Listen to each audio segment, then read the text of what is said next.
ஷங்கரோட உதவியாளரும் ராஜா ராணி படத்தை இயக்குனவருமான டைரக்டர் அட்லியோட தன்னோட 59வது படத்துக்காக இணைஞ்சிருக்காரு நடிகர் விஜய்.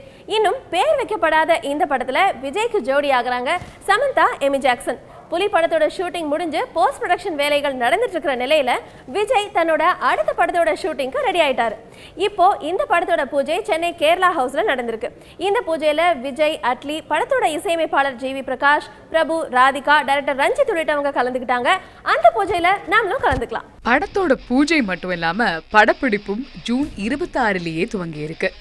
தானுவோட தயாரிப்புல சூப்பர் ஸ்டார் ரஜினியும் நடிக்க இருக்கிறதால ரஜினியும் விஜயோட இந்த பட விழாவில் கலந்துப்பார்னு சொல்லப்பட்டுச்சு. ஆனா ரஜினி படத்தோட டைரக்டர் ரஞ்சித் விழால கலந்துக்கிட்டாரு.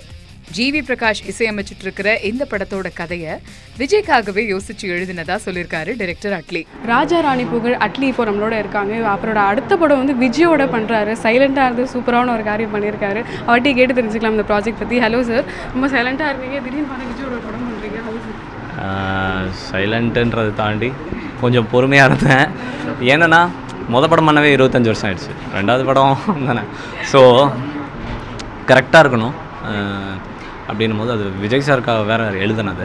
ஸோ அது விஜய் சார் பண்ணால் தான் அது டேக் ஆஃப், இல்லைனா வேறு ஸ்கிரிப்ட் தான் பண்ணியிருக்கணும், வேறு ஒரு படம் அப்படி தான் போய். ஸோ எனக்கு ஒரு தயக்க நிலை இருந்தது. எப்படின்னா போய் சொன்னேன், அவருக்கு கதை ரொம்ப பிடிச்சிது. ஸோ அதை பிடிச்ச உடனே அப்போயே சொல்லிட்டார். But I kept my self com. ஏன்னா உடனே அது ஒரு நியூஸ் ஆகி டைல்யூட் ஆகிடும். ஸோ அதனால தான் இவ்வளோ நாள் அப்பியர் ஆகாமல் அதை பற்றி எந்த நியூஸும் சொல்லாமல் இருந்தேன். இன்றைக்கி that it's official and I am very happy. It's my dream. Vijay சாரோட ஒர்க் பண்ணுன்றது என்னோடய dream and I am his fan too. So I am really happy that it's happening. ஒரு டிஃப்ரெண்ட்டான ஒரு ஃபில்மாக இருக்குன்றது எல்லாருமே சொல்லுவாங்க. இது ரொம்ப சிம்பிளாக இருக்கும் இந்த படம், பட் பயங்கர கனெக்டடாக இருக்கும். ஸோ பொண்ணுங்களுக்கு அவ்வளோ பிடிக்கும். ஸோ ராஜாராணி எந்தளவுக்கு பொண்ணுங்களுக்கு பிடிச்சதோ அதை விட ஒரு 10 மடங்கு. ஏன்னா விஜய் சார் இதில் ஆட் ஆகிறனால அதை விட ஒரு 10 மடங்கு இருக்கும். விஜய் சார் ஃபேன்ஸுக்கு இது ஒரு ட்ரீட்டாக இருக்கும். டெஃபினட்டாக ஒரு எம்ஜிஆர் படம், ஒரு ரஜினி சார் படம்லாம் எப்படி இருக்கும் அப்படி ஒரு ஒரு எல்லாம் combined film in a very emotional way தான் அந்த. ஸோ விஜய் சார் படம்னாலே ஈச் அண்ட் எவ்ரி மூமெண்ட் யார் வந்து டைரக்டர், யார் மியூசிக் டைரக்டர் எல்லாமே வந்து நோட்டீஸ் பண்ணுற மாதிரி ஒரு படமாக தான் இருக்கும். பட் இந்த படத்தில் வந்து what is movie about? Science fiction ஒரு love story, what is it? It's a emotional entertainer. Emotion தான் அதில், ஒன்றுமே இல்லை. ஒரு இப்போ என்ன சொல்கிறது, ரொம்ப ரொம்ப ரொம்ப ரொம்ப ரொம்ப ஒரு கனெக்டடான ஒரு ஃபில்ம். எல்லாரையும் கனெக்ட் பண்ணும் அந்த படம். உங்களுக்கு படம் பார்க்கும்போது கரெக்ட் அப்படின்னு தோணும். எனக்கு நான் படம் பார்க்கும்போது இதுதான் கரெக்ட் அப்படின்னு தோணும். அதாவது apart from content, hero, music எல்லாத்தையும் தாண்டி அதில் இருக்கிற ஒரு விஷயம் வந்து உங்களை தொடும். இப்போ ராஜாராணியில் there is a love after love failure அப்படின்னு நிறைய பேர் சொன்னாங்க. ஸோ அதே மாதிரி இந்த படத்தில் ஒரு விஷயம் வச்சுருக்கேன், இது எல்லாரையும் கனெக்ட் பண்ணணும். ஸோ விஜய் சார் கதையை கேட்டதுக்கப்புறம் என்ன சொன்னார்? And how much days are you expecting? இந்த படம் எவ்வளோ நாள் ஷூட்டிங் பண்ணலான்னு நினைக்கிறீங்க? ஜூலைலேருந்து டிசம்பர் ஒரு 140 நாள் ஷூட் பண்ணணும். விஜய் சார் வந்து இதில் வந்து ஒரு ரொம்ப ரொம்ப சிம்பிளான ஒரு கேரக்டர் தான்.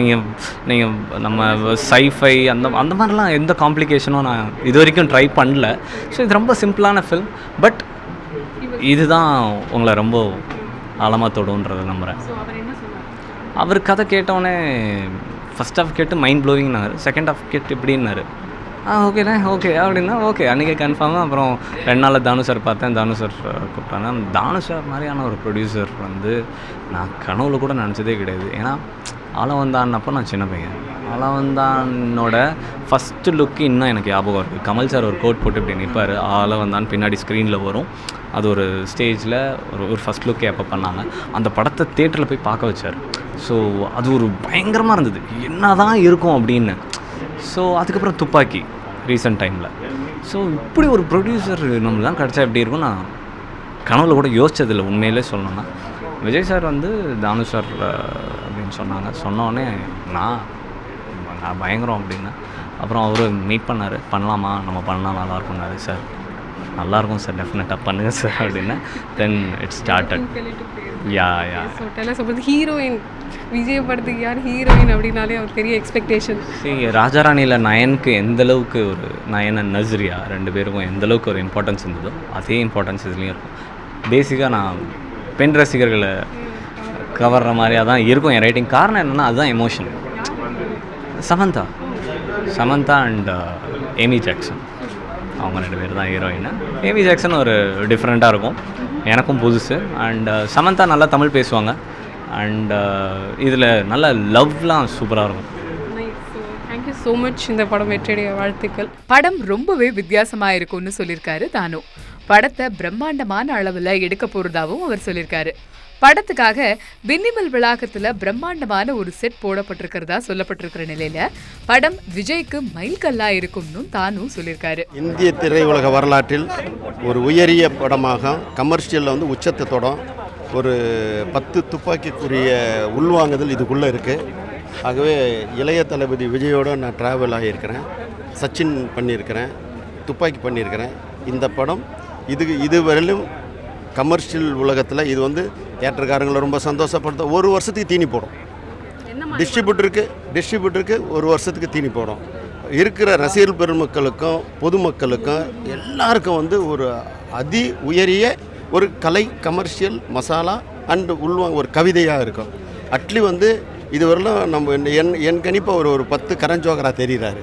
ஏன்னா இதுக்கு முன்னாடியே நேற்று கூட சங்கர்கிட்ட பேசும்போது அவரோட குருநாத சங்கர்கிட்ட சொல்லும்போது இந்த பையன் இந்த படத்தை பார்க்கும்பொழுது உன்னுடைய தலையாய சிஷ்யன்னு பெருமைப்பட அளவுக்கு மிக உயரிய ஒரு கமர்ஷியல் வெற்றி படத்தை கொடுப்பாரு.